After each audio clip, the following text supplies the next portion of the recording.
Hello students, how are you? This is my second video in the series of videos for dissolution chapter. Please take a screenshot fast. Yeah. Okay. Now let's zoom the view of the question. Again, it's a long question of the 8 mark where all the necessary accounts we have to draw. Alright. Even though I have also done the journal entry, let's see if I will have time, I will explain.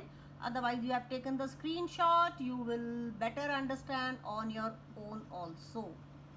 Alright. So now let's begin reading the question. This is the entire realization is visible. I have to set it in a way so that I can see the maximum important things in one go. Okay, now let's read it. So this is X, Y and Z shared the profit in 3:2:1 ratio. Here the old ratio is given and their balance sheet on that date of the dissolution is given as follows.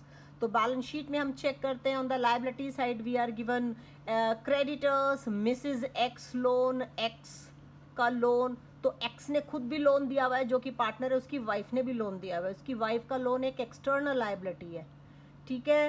And workman compensation reserve, investment fluctuation reserve and capital accounts. यहाँ दिया हुआ है bank balance, debtors minus provision, stock, investment, plant and goodwill.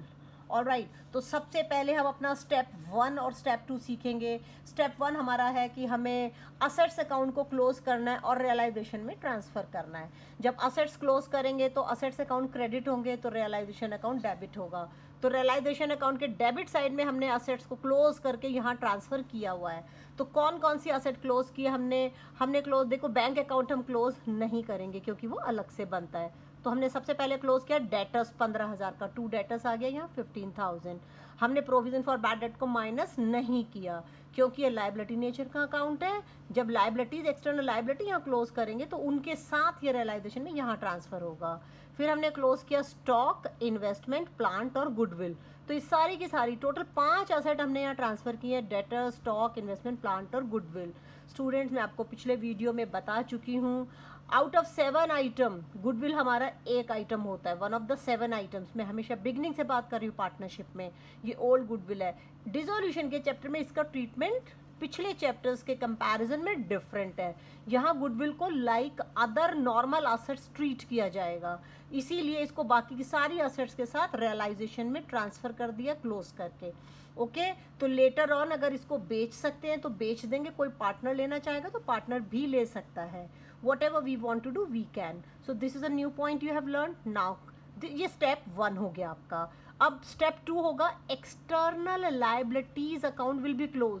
External liabilities में creditors आपकी external liability है और Mrs X का loan, partner की वाइफ का लोन भी एक्सटर्नल लाइबिलिटी है. तो ये दोनों क्लोज होंगे. एक्स का लोन इंटरनल लाइबिलिटी है, इसका अलग से अकाउंट बनेगा. ओके. ये रियलाइजेशन में नहीं जाएगा. तो देखिए ये आया आपका. और प्रोविजन तो यहाँ से जाना ही था, तो पहले लिखा है by provision for bad debt, by creditors, by Mrs X loan. 3 चीजें आ गई. अच्छा, अब लाइबिलिटी साइड के रिजर्व्स वगैरह की बात करें 7 आइटम्स के. Workman compensation reserve. Workman compensation reserve पूरा डिस्ट्रीब्यूट हो जाता है कैपिटल अकाउंट में, ठीक है, नॉर्मली. लेकिन अगर इससे रिलेटेड हमारी कोई लाइबिलिटी दी हुई है तो फिर उतना अमाउंट हम वहां से यहाँ ट्रांसफर करते हैं. अब यहाँ पे मैंने कोई WCR ट्रांसफर नहीं किया तो मतलब इससे रिलेटेड कोई लाइबिलिटी नहीं है और मैं इसको डायरेक्ट कैपिटल अकाउंट में डिस्ट्रीब्यूट करने वाली हूँ, जो कि मुझे यहाँ से नज़र भी आ रहा है. मेरे कैपिटल अकाउंट इधर है, मैंने यहाँ डिस्ट्रीब्यूट किया हुआ है, तो मेरे को क्लियर है कि इसके अंदर इससे रिलेटेड कोई लाइबिलिटी नहीं है. IFR के लिए भी लास्ट वीडियो में बताया था. IFR will always be transfer to the realisation account. इसके लिए रूलिंग ये है कि कोई भी रिजर्व किसी भी असेट से रिलेटेड हम बनाते हैं तो वो असेट भी और वो रिजर्व भी दोनों के दोनों रियलाइजेशन में ट्रांसफर होंगे अपने रेस्पेक्टिव प्लेस पर, ठीक है. तो ये हमारा स्टेप 1 और स्टेप 2 हो गया. स्टेप 3, 4, 5 फॉलो करने के लिए अभी हमें क्वेश्चंस की इंस्ट्रक्शंस को पढ़ना होगा, ठीक है. सो क्वेश्चन की इंस्ट्रक्शन जो कि मुझे नजर आ रही है, 4 इंस्ट्रक्शंस आर गिवन है. So let's follow them one by one. The instruction number 1 is X took over the investment at 25% more than the book value. तो इन्वेस्टमेंट की जो बुक वैल्यू 20,000 है तो इसको 25% ज़्यादा वैल्यू के ऊपर X ने ले लिया, ठीक है. ओके तो असेट्स को क्लोज करके यहाँ डाला था, तो अभी इनका जो भी सेटलमेंट होगा यहाँ ऑपोजिट साइड में यहाँ होगा। फिर से याद दिला दूँ, असेट्स को सेटल करने के 3 तरीके, या तो मार्केट में बेच के कैश आ जाएगा तो क्या लिखेंगे, बाय बैंक। दूसरी ऑप्शन क्या है कि पार्टनर ले लेगा तो लिखेंगे बाय पार्टनर कैपिटल अकाउंट। तीसरी ऑप्शन ये है कि उस असेट को किसी लाइबिलिटी के सेटलमेंट के लिए दे दो, तो वो एंट्री यहाँ नहीं आएगी। तो ये वाली असेट जो है एक्स ने लिया है, तो हमने लिखा यहाँ पे by X capital account, bracket में मेंशन कर दिया भाई एक्स ने क्या लिया, इन्वेस्टमेंट ली है और 25% एडिशनल वैल्यू पे ली है। तो ये 20,000 था, 20 में 25% ऐड हुआ 5,000, तो 25,000 लिखा। ओके इसके बाद पॉइंट नंबर 2 है, Y to cover the debtors amounting to ₹5,000 at 4,000। Y ने भी डेटर्स ले लिए 5,000 की कीमत के 4,000 पर। इसका क्या मतलब हुआ, डेटर से तो हमें पैसा रिसीव करना होता है ना, तो वाई ने रिस्पॉन्सिबिलिटी ले ली कि भाई मैं ले लूँगा उससे पैसे।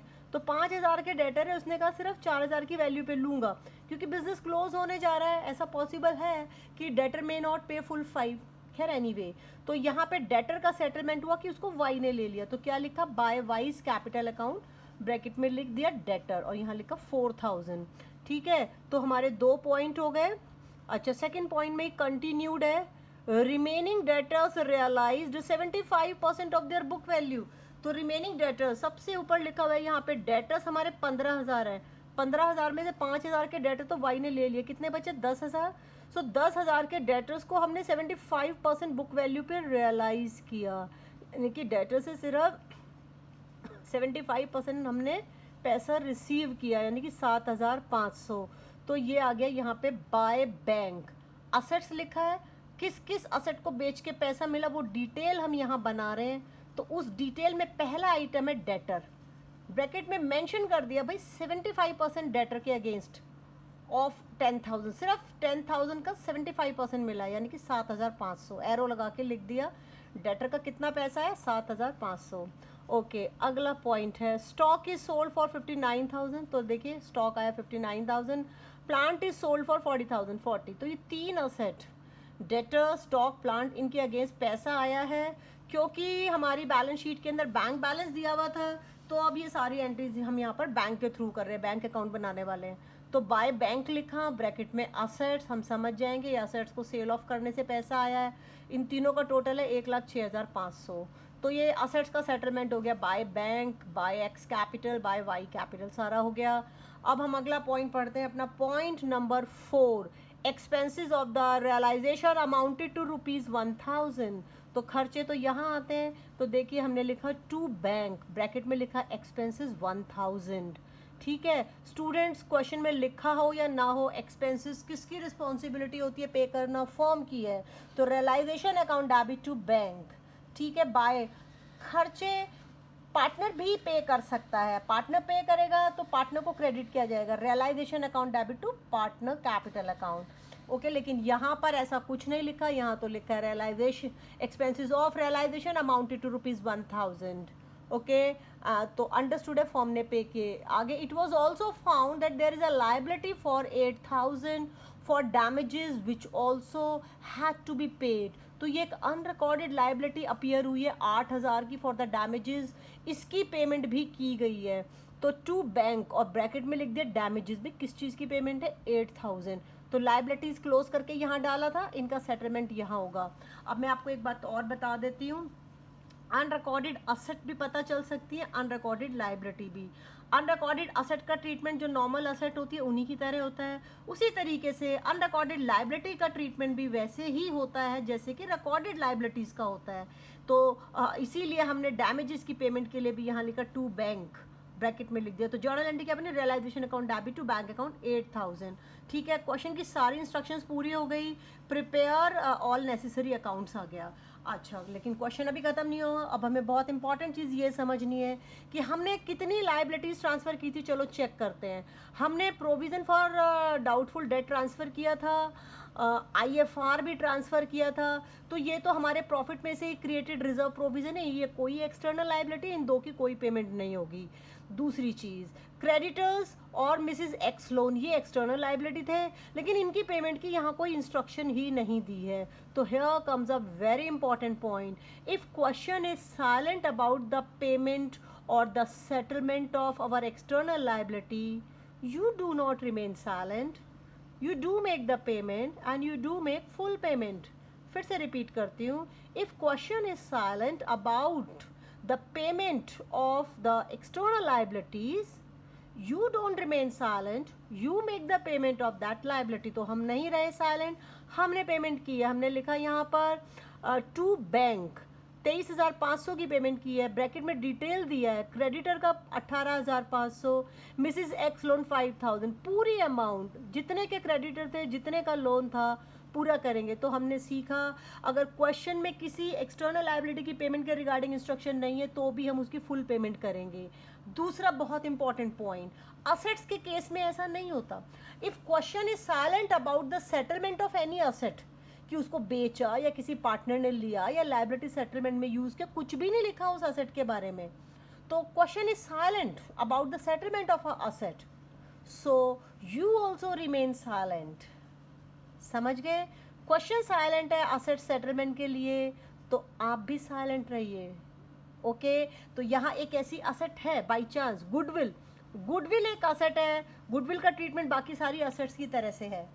गुडविल भी बाकी सारी असेट्स की तरह इसको मार्केट में बेच सकते थे, कोई पार्टनर भी ले सकता था, या इसको लायबिलिटी सेटलमेंट में भी यूज़ कर सकते थे, लेकिन कुछ भी नहीं हुआ। तो यानी कि the question is silent about the settlement of goodwill, so you also remain silent, don't do anything, that's it. Okay, तो ये सारे हमारे इंपॉर्टेंट अकाउंट्स और सब कुछ हो गए। तो पहले हम फटाफट ऊपर जो है देखेंगे, कैपिटल अकाउंट देख लेते हैं एक बार, ठीक है। कैपिटल अकाउंट के बाद हम लोन अकाउंट पर आएंगे।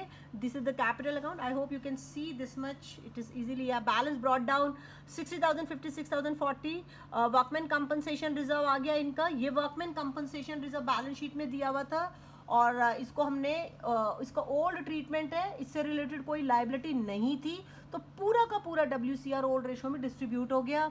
और ये एंट्री अब हमारी आई है रियलाइजेशन अकाउंट से, टू रियलाइजेशन, ब्रैकेट में लिखा असेट्स, एक्स ने ली थी एक असेट और एक वाई ने ली थी, तो दोनों का आ गया। इसके बाद है टू रियलाइजेशन लॉस, रियलाइजेशन में लॉस आया था तो इनकी ओल्ड प्रॉफिट शेयरिंग रेशियो में आ गया।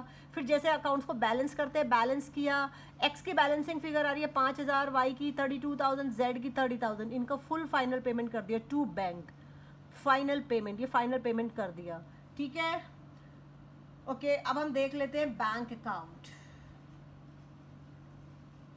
बैंक अकाउंट के नीचे मैंने लोन अकाउंट भी बनाया हुआ है, तो बैंक अकाउंट रीड करने से पहले चलो लोन अकाउंट भी पढ़ लेते हैं। एक्स जो कि पार्टनर है, उसने लोन दिया था, बाय बैलेंस ब्रॉट डाउन 8,000 का लोन है उसका, तो उसकी फुल पेमेंट होगी to bank account. Loan account की पेमेंट कैपिटल अकाउंट से पहले होती है, याद रखना, ठीक है। अब है ये बैंक अकाउंट, बैंक अकाउंट में सबसे पहले to balance brought down, opening balance आ गया।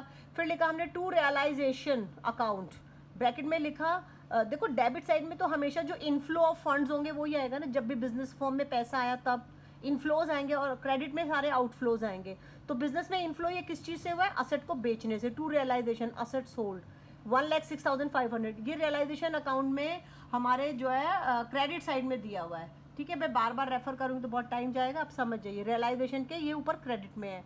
अब यहाँ पे आउटफ्लोज लिखना है, बाय रियलाइजेशन एक्सपेंसेस 1,000, ये रियलाइजेशन की ये वाली सारी एंट्री रियलाइजेशन के डेबिट में है ऊपर। बाय रियलाइजेशन डैमेजेस, ये एक अनरिकॉर्डेड लाइबिलिटी की पेमेंट थी।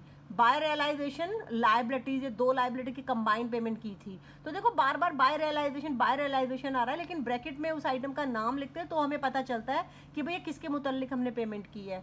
Bye X loan account, X की पेमेंट, लोन अकाउंट की payment, by capital account of XYZ, तीनों की पेमेंट। तो हमारा बैंक अकाउंट का बैलेंस इक्वल आना चाहिए, इक्वल आएगा तो भाई हमने क्वेश्चन ठीक ठाक किया है, ठीक है। तो चलो इस वीडियो के अंदर हम थोड़ा जर्नल एंट्री समझने की कोशिश कर लेते हैं, जो कि बहुत आसान है। तो पहली जर्नल एंट्री हमने स्टेप 1 से की है, realisation account debit to bank, to stock, to investment, to plant, to goodwill, ये देखिए, ठीक है। दूसरी जर्नल एंट्री हमने यहाँ के क्रेडिट से की है, रियलाइजेशन इसमें क्रेडिट होगा, और डेबिट क्या क्या किया, provision for bad debt debit, creditor debit, Mrs X loan debit, IFR debit to realisation. ये जो पहला सेकंड स्टेप है, ये यहाँ तक ट्रांसफर हो गए। थर्ड एंट्री में हमने एक्सपेंसेस की पेमेंट की है, यहाँ से उठाई ये वाली एंट्री, टू बैंक लिखा है ना expenses, so realisation account debit to bank, realisation के डेबिट में बैंक क्रेडिट हो रहा है 1000। चौथी एंट्री ये भी हमने यहाँ के डेबिट से उठाई है, ये देखिए लिखा है टू बैंक डैमेजेस 8000, तो क्या लिखा है realisation debit to bank bracket में damages 8000।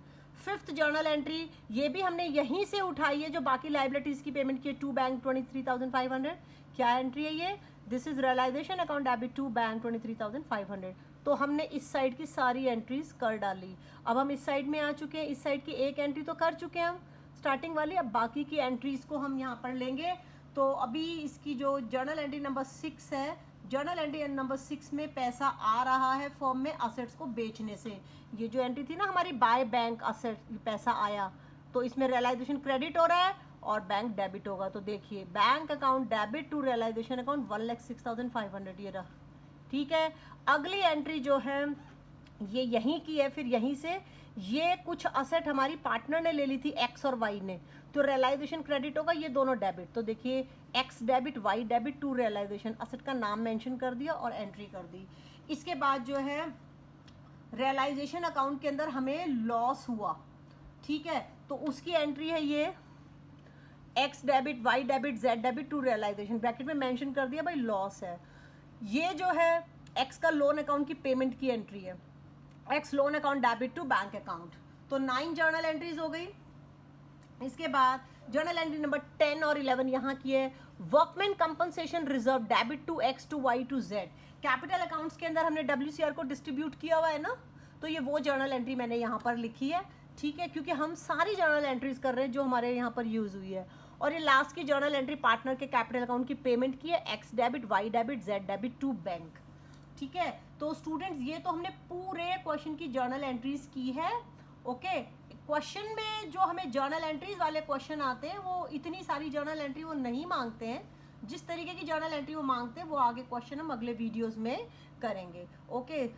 So thanks, see this video again and again. Video देखने का तरीका उसको बीच में जो रोको, पॉज करो, पहले तो स्क्रीनशॉट लो, वहाँ से समझो और फिर जो है उसको पॉज कर करके आप देखते रहिए। Thank you very much, wish you all the best.